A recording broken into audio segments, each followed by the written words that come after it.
Hi, welcome to our podcast, New Parents for the Second Time. I'm Carlos, and we wanted to share some of our experiences with you. Hi, I'm Jen. We created this podcast to document our journey with our daughter, Ellie.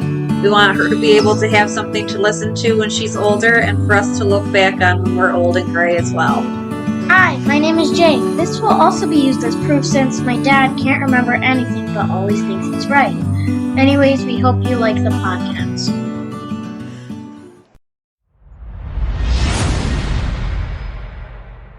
Hi, so this is episode 1 of New Parents for the Second Time. My name is Jen. I'm Carlos. We are a married couple. We've been married for 16 and a half long years.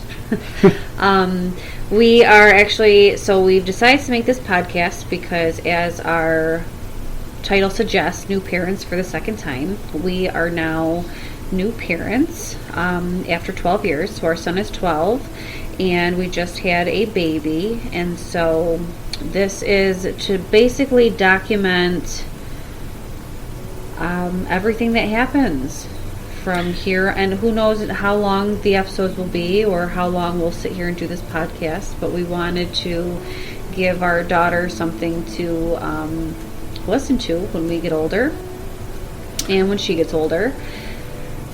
So that's where we're at. So this is our first episode to do that. Yes. Basically, we did something. We want to always try to save memories for our kids. So the first time we opened a social media account where friends and family and us could add pictures of them and memories and stuff so they could go back to it later and whatnot. What I didn't count on was that by the time I gave him this social media account, he didn't care about that one specifically. So there goes the whole idea. So now we're thinking a podcast may be something that when they're old enough, they can at least just sit back and listen to it if they feel like it, even if it is after we died and they're just sad about it. Yep, so we don't know anything about podcasting. We're not, this is literally our first episode. We've never done this before. We're basic smartphone usage inclined.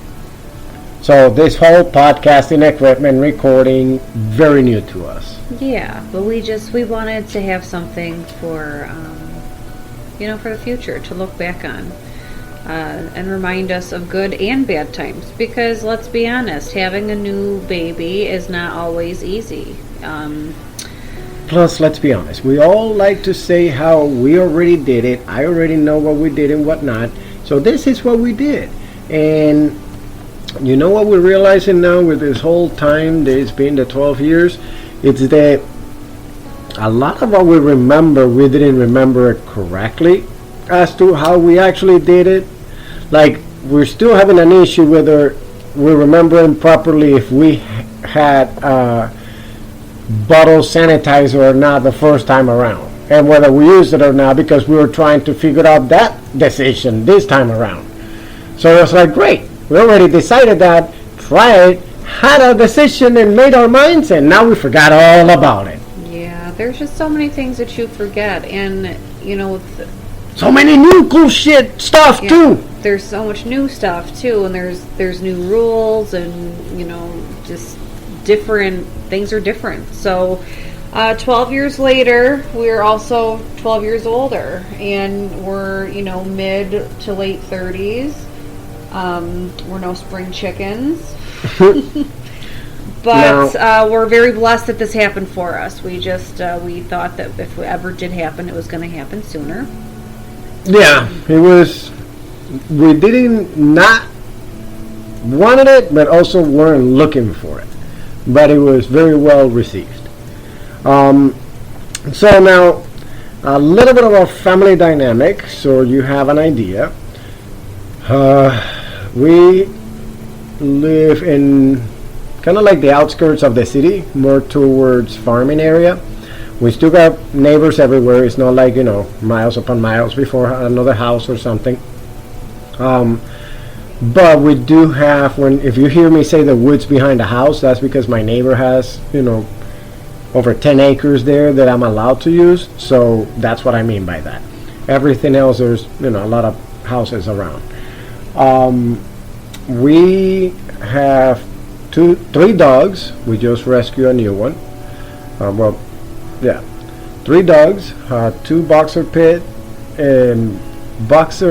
pit mix, and what is the other one? A rat terrier. They call it a rat terrier. It looks like a chihuahua. She's super cute. We love her so much. She's the sweetest thing. Ginger. Little Gigi. Little Ginger Snap. Oh yeah, the names are Titan, Stella, and Ginger. And then there's Sonic and Bumper, the 2 cats. Then, oh no, we don't have any more fish anymore. Nope. And then it's Jen, Carlos, and Jason, who he didn't want to join us for this episode, so maybe we'll... He's busy playing computer. Yeah. And Ellie, who's out of the belly, she's in the bed. Yep, so she is 2 weeks old. So we've, a lot has happened in 2 weeks and a lot that we didn't remember. And we didn't have time. This episode covers week 1 and 2 because we didn't have time to... This is a very new idea. Like, literally at the hospital, it was like, oh my God, we should do a podcast or something. Yeah. We should record something for her and keep notes, like a voice diary, and then that develop into maybe a podcast. So, because that's what it is. A podcast is. It's a voice diary of the things that, for our situation. In our situation, it is. So with that, it comes also with a warning with our podcast that also we are not really much editing out noises, natural noises of the house. For example, we may pause the recording and go deal with the dogs if they get out of control and they're barking too loud or too much, or if Ellie starts to cry and we gotta go get her. But that is literally the reason of the podcast, so that she can see, and at times I'm gonna be talking at you, the audience, or at you, Ellie. And so, because and even Jason, because you're gonna be listening to this as well. The idea, hopefully, is that they will listen, and maybe their kids will listen, and who knows how far this will go in the family. Maybe they can add their own. Or when we die, they find these crazy crap weird that Daddy audios, did. And they listen to them and go, "Yep, that's my dad." So, but yeah, so there's that, which is then life. That's life, right? And at that point, if it was something that we think is worth mentioning, we'll mention it at that moment because it goes within that week. We want to make sure that they can go and say, you know what, when I was 6 years old, what kind of stuff was I doing? And go at it and be able to hear it and actually have a clear, wow, okay, that's what happened. Because I've always been interested in my family tree, but you know how hard it is to go to Ancestry about finding your family tree in South America? Really hard. So I haven't done it, which it would be lately. I've been having the thought, what if, because Anyway, that would be another day's conversation. Yeah, circle it around. Now, this whole thing, also as you can see, since it's everything brand new, 12 years old, we could just leave the house, leave him fine, so everything feels brand new to us again. We forgot everything. In the same respect, Jason is doing great with the baby. He loves his sister. Oh my God, he's like a little mini dad. And he's very happy. So it's a good dynamic. I also, I don't know if I would be able to do this if he was 2 or 3. That would be really hard. Even when we said, okay, well, if it happens, and we were like, okay, I was still I want some time. I wanted 5-6 years, not 12. But yeah. I gotta say, 12, it seems to be actually a blessing in disguise. Yeah. Honestly, the longer it happens, the more I like it, especially because of Jason's reaction. He's been we would spend a whole week seeing him just for when we told him to go shower, brush his teeth, or when he came out for food, like a rabbit coming out of a hole, because being in his room and the computer and whatnot. Now it's like, yeah, we see him more now with the baby. yeah, he just like, I just wanted to see the baby for a little bit and lay down with her. So I mean, that's, oh my God, you guys should see a picture of him that I took the other day. I asked Jason to lay down with her so that she will chill out and fall asleep, and then he's the one that fell asleep first. That was the cutest. So he loves her. He loves his little sister. He wants to help out as much as he can. But he's also still 12 and he needs to rest and all of that too. So we have to keep that in perspective. The first week he stayed up overnights because he wanted to make sure that if she cried he could hear her. Oh my God, yes. And we told him what hours to wake us up. He was waking us up 15 minutes before the hour to make sure that we were up on time. Like the cutest, but I really wanted my 15 minutes. Yeah, but that's a hard responsibility. But we played along. We let him do it for a little bit. But that's, it's only a couple of days type of thing. Yeah. Not gonna lie, it did help a lot. He's been very helpful. Anytime I ask for help, he comes and he gives me help. And this, let me tell you, so what? It's week 2. He's still doing it. He doesn't complain too much about things, and he's been doing that since about a week before I gave birth, because I needed a lot of help around the house because I did the whole nesting thing and I wanted everything clean, and I couldn't do it on my own. Couple of other little clarifications. It's being the first episode and whatnot. We talk, obviously, this is for a kid, so the main objective that we're talking about is as a married couple.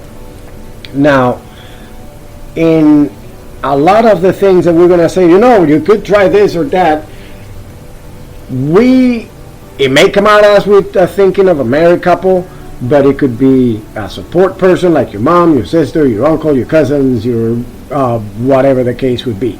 If you're a couple, then one usually has to help the other. In my case, and we have had conversations like this with some of our friends, but before that, my point of view is very simple. Since she's the one giving birth, I need to do everything else. Plain and simple. That's it. What's everything else? Well, she's supposed to be laying down, taking rest. You do everything else. As long as, everybody's situation is different. But if you can't do absolutely everything, then you do whatever you can for. You try to find somebody else that can help him out when you're not around and stuff like that. And I mean, the timing for us has been perfect because Jason is out of school, so he can stay with us. We don't have to worry right now about waking up early to take him to school while the baby's feeding and all that kind of stuff. So, that's the little things that we didn't think about. And we're very thankful for that because we still got 2 more weeks of that help around the house. We didn't have that. And so... yeah, it's been... But that's where we come. We don't want to sound like... We don't want to sound like anything. We are very open to anyone and everyone. As long as you're respectful, as long as you're loving to each other, and so on. We're just saying our experience and what we've gone through. We understand that everyone's experience is different. I'm very fortunate to have Carlos. I'm very fortunate to have him with everything that he's done. I had a scheduled C-section, so we knew when she was coming. We knew how it was going to happen, and that, not everyone has that. That's what I chose to do because we had Jason with a C-section, so they wanted to do another one. That was always one of my biggest worries before having a kid. It was like, oh my God, what if I'm not there when that goes down, when the water breaks? And even if I'm there, am I going to be able to keep cool enough to react and all that stuff? So having the eviction set up ahead of time, that was great. Yeah, sorry. No, it's fine. So that's our situation. We knew exactly when she was coming, and it was 2 weeks before she was actually due. So like we knew everything. Carlos, since day one, was like, when you're in the hospital and when you come home, I'm going to do everything. Like, he already had it set in his mind. I'm very lucky that he was able to do that. Now, not everyone's able to do that. He has. Keep in mind, I only took 1 week off. I'm back to work. And it wasn't even a full week. He was gone sometimes the day, and that's when Jason would help me. But, like, he owns his own business. He can't stop. So, he fortunately was able to take off the time as well and not have to answer to anybody to do that besides himself. But C-sections, you go through, it's a lot. It's a really it's a major surgery. They cut you open. Carlos has crazy right now pictures. She still right now cannot get out of bed. I mean, she's sleeping in the couch downstairs because it's easier. But yeah, like, it's literally no movement. First week, she couldn't even take off her clothes. Second week, she's able to take off her shirt very slowly with some pain, and I'm still having to help her shower. So when I say everything, it means everything. Yep, there's no... There's changing that disgusting pad after the C-section. Oh my God. Give me all the baby poop and throw up and whatever. Even the natural baby cream. Oh, that is nasty. Okay. But okay. That's a whole other level. Yeah. So... when you have a C-section and when you give birth, naturally, your body goes through some crazy stuff. So,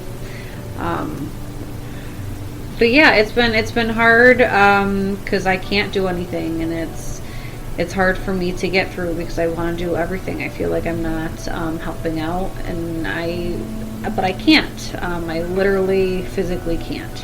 It's hard not to get mad at her. Like, I caught her the other day trying to empty the dishwasher. Like, are you kidding me? The dishwasher. Let me bend over when I have that scar, those stitches still going fresh on it.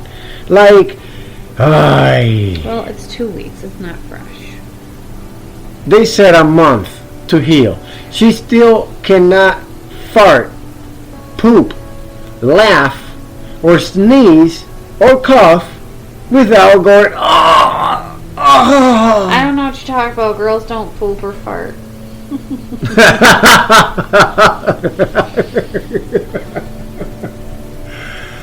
I didn't know I married a man. A man that can give birth. Yeah. Yeah. So, oh, by the way, some of the topics that we wanted to talk about to cover these 2 weeks are one that we didn't really think about until we were asked in the hospital was, who's your doctor? So finding your doctor, that's an important thing.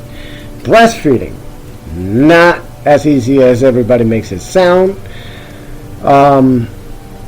That 12-year gap, we kind of already talked about it. And those pesky baby blues or even postpartum.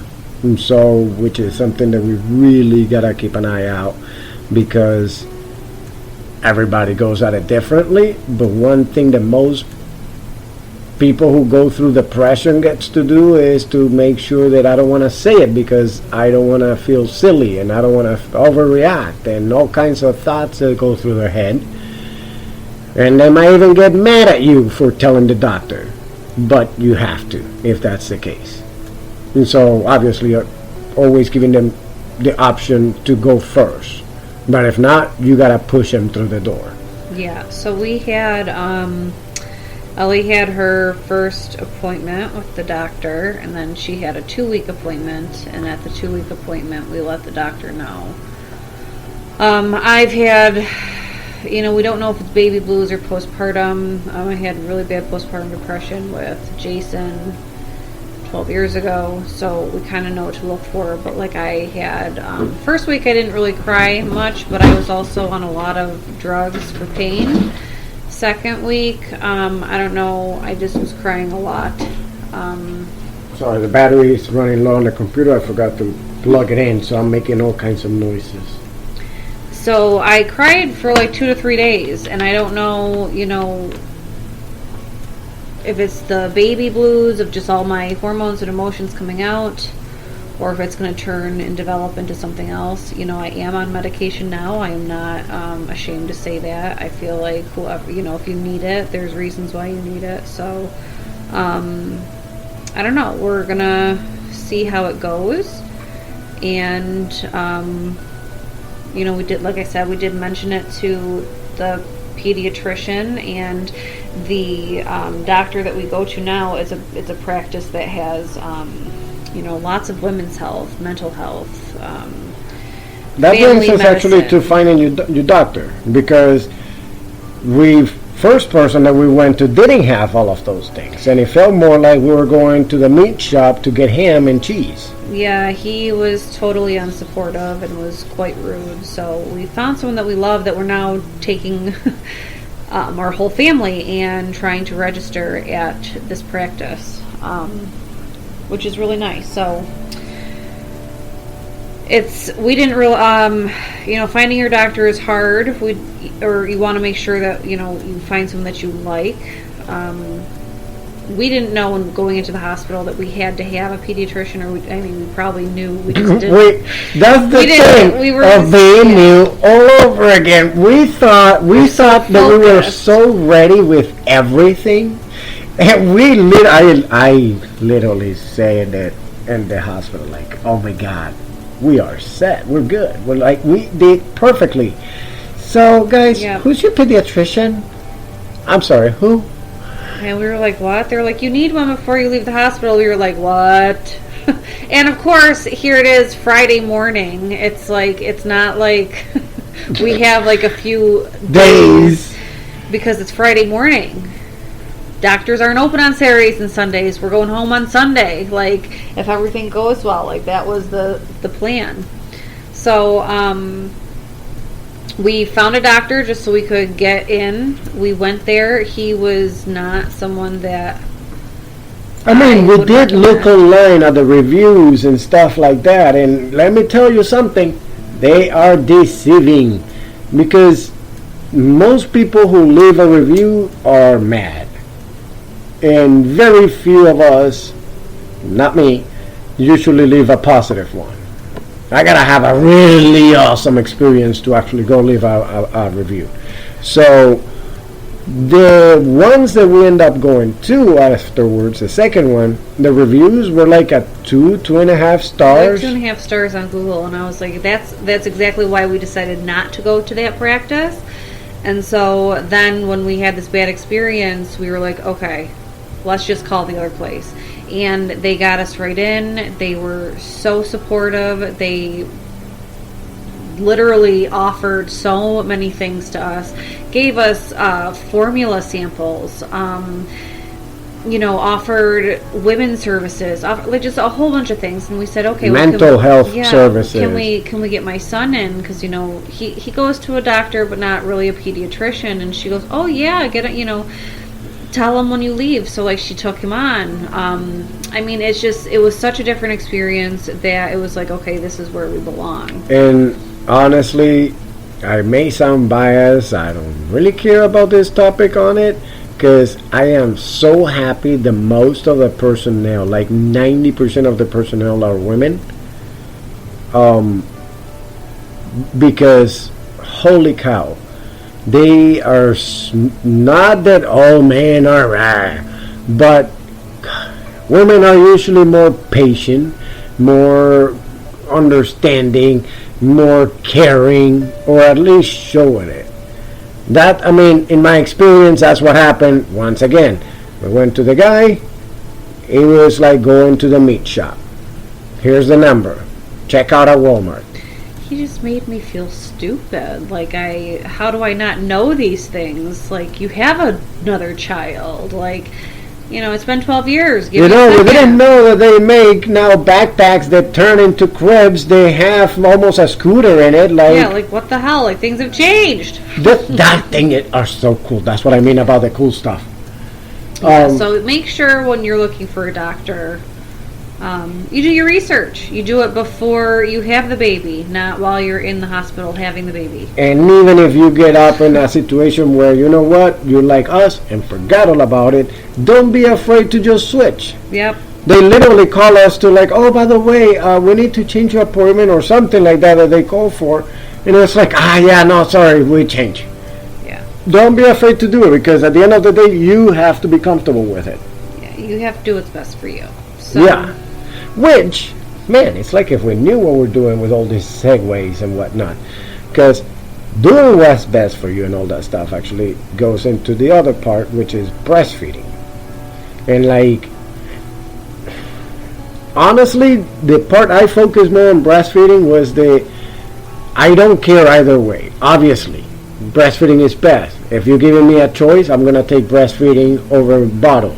But if breastfeeding is not happening, then it's not happening. I don't care. Just feed him a bottle.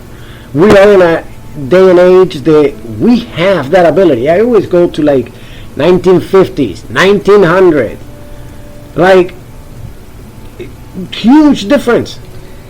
So I don't care in that subject. And it seems like even at the hospital or something with sweet words, they seem like more backhanded stuff about, it's okay if you're not able to breastfeed, but you better try. No, so I am, so I'm not able to breastfeed. She didn't latch. So I'm pumping, but when I'm pumping, I'm not pumping enough. We're doing better. There's not enough's coming out, so we're supplementing. So we're doing half breast milk and half formula, but it's giving her a lot of gas, a lot of colic, I believe. And they say you can't be colicky until like 6 weeks, but whatever. She's got gas. So now we're giving her medication for that. Her poop's starting to smell at week 2. Like, very tiny bit, not all of it. And I think it's more like the times that we give her bottled than the times that we give her milk. It's because of the formula, yeah. Like, Jen, when she wakes up in the morning, right now, like during week 2, for example, this last week, first week it was really not much. Like, one of her breasts wouldn't even pump anything, while the other one was pumping like 1/4 of an ounce. Week 2, she has done up to 2.5 ounces in one pumping, but that was because she forgot to pump in the middle of the night, and because I gave her, I took care of the baby all night, and then she woke up in the morning and pumped, and that was the first fresh pump. After that, it goes in decline into the day until like 1 ounce per pump. So they want me to pump every 3 hours. So I'm trying. I usually whoever get it can in do it the long ways, congratulations. Holy cow, my respects to you. I usually get it in every 4 hours, but yeah, I'm not pumping enough. I'm pumping maybe an ounce between both every 3 hours. So it's something that's been making me feel guilty, and it's it's hard because you want to give your baby the best thing, and when you can't do that, you kind of feel like a failure. So I'm giving her as much as I can, and we will see what happens next week and see if I continue or what. But I know there's like lactation cookies and brownies and all this stuff that you can try. I don't know if I have the means to be buying all this stuff and making all this stuff, because I feel like I barely have even time to pump. So we'll see where we are. And that's not even going back to work. Yeah, I mean, even if I do continue this, it's going to have to be only until I go back to work. I'm not going to have time to be doing this at work. There's just no way. Jennifer doesn't have a very traditional job. She's a wax technician. Yep. So, she could be booked back to back to back with clients. So yeah, she could pump if there's nobody to work, but if there are clients, so it's very difficult to make a schedule around that. Yeah, so we'll see what happens. With Jason, same thing happened, and we bottle fed him. So like, I'm not opposed, or I don't think it's wrong. I just, this time around, I really wanted it to happen. I really felt that it was going to happen. I kept telling everyone that's what I was doing, and it's not working for the second time. So I just thought, oh, well, since I got pregnant again, it's going to work again. So I don't know. Yeah, but I mean, the problem is that that's how you're feeling right at this moment, but a lot of the time you've been feeling guilt trip about it. Like, yeah, I feel guilty that I can't do it. Like, there's something wrong with me. Like, what's wrong with me? But anyways, we will see what next week brings. I'm doing the best I can. That's all I can say. and that's what I'm trying to always, like, remind you. Like, if you're trying your best, it didn't work out, but there's still another option to go around, then we're doing the best we can. We're doing the best for the baby. Yeah. I mean, there's really not much you can do. It's like when people were saying, well, I don't like Eleanor. Well, what do you want me to do? Can you find another name? Like, really? How do you ask somebody that? Well, give me money. I'll repair for her. Our daughter's name is Eleanor. Ellie, if you're listening, it is the most beautiful name, and the more people say it to us these past 2 weeks, the more we realize that we made the correct decision, because it is a strong, beautiful name, and you are so perfect.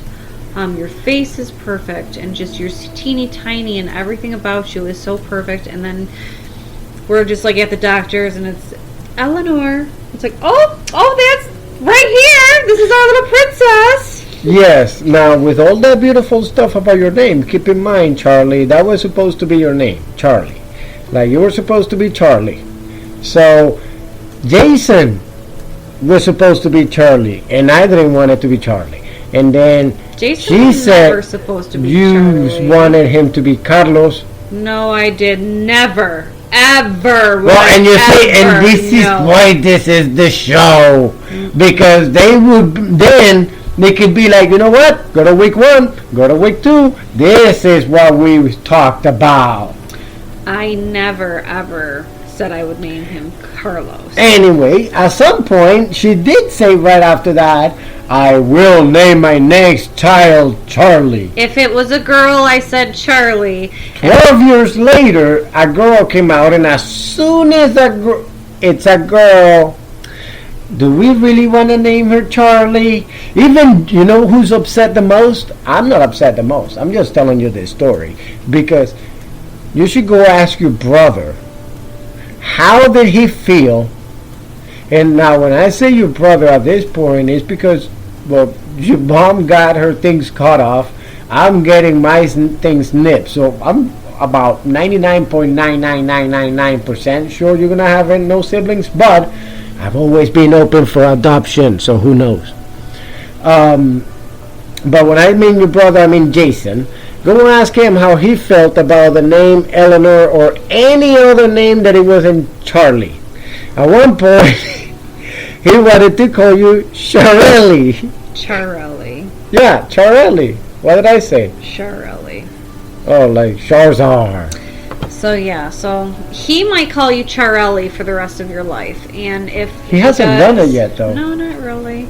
He calls you Baba Grill. Yeah, and you're Ellie on the belly. Well, now you're out of the belly, Ellie. I like Baba Grill. I think that'll be your nickname for the rest of She your never life. liked Ellie on the belly. She almost changed her name because of that, but she realized she only had like a month and a half to wait. Anyways, we love you, Eleanor. We think that you're perfect. So anyways, that's really all we had to talk about for week 1 to 2. Oh my God! You guys know how hard for you guys over there who have no kids, or well, forget all of you. I'm going to tell you this: it was really hard for me to start shopping for a girl. Like, household of boys, no girls around except like aunts and mom and whatnot. And I did grow up with a cousin, but she was, I mean, more of a tomboy than anything else. We were playing in the mud and all kinds of stuff. So, I mean, we went to Bye Bye Baby for the registry, and how I like to call it Bui Bui Babe. And just you see Jennifer's face. Always something. And so I walked the whole store before I realized that I was looking at boy stuff and not girl stuff. So I had to go back at the beginning of the store and start looking at everything all over again. That is, I mean, don't get me wrong, I always wanted a girl. In fact, I was hoping Jason would have been a girl. But it's still so much different. And all the crevices to clean. With a boy, it's just like, wipe the top, you're good to go. Over here, it's like, you know, pull up the cushions in the couch and make sure you get in the back of it and don't pull too much or you're going to rip the bottom. Like, oh my God. So I forgot how, last time I changed a girl's diaper, I was around 12 myself and it was my niece's. So I completely forgot how hard it is. So yeah, be careful. Start playing some like what's that game? Operation. You should start playing Operation again. If you never did, or if you did, doesn't matter, because you need to start sharpening those skills. Oh my God, that's funny. So we gotta cut Titans now. Look at that parakeet beak over there. Looks like an eagle's beak. Alright, so anyways, as we wrap this up, we just want to say thanks for listening. And, you know, for our first episode, not too bad. Now, when we say thanks for listening, it's because we're hopeful that somebody else besides Ellie 20-something years later actually listened to this. And I do have to say, I am so happy of this.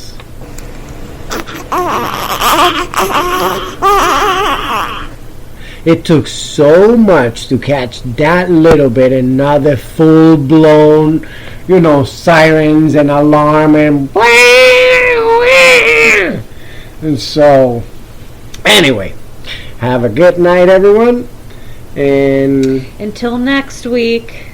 Till next week. Or we're going to say, on to the next fist bump? No, do not. I really hope nobody understands that, because nobody watches it, because Ghost hunters. No! Okay. Fakers. We'll see you next week for episode 2. We may have to edit all that part out at the end. Bye. Bye. We really hope that you all enjoyed this episode. We hope you can join us next time. If you want to, you can follow us on Facebook by searching New Parents for the Second Time, or contact us at npftst@gmail.com. It's just the show's name acronym. Well, that's my cue.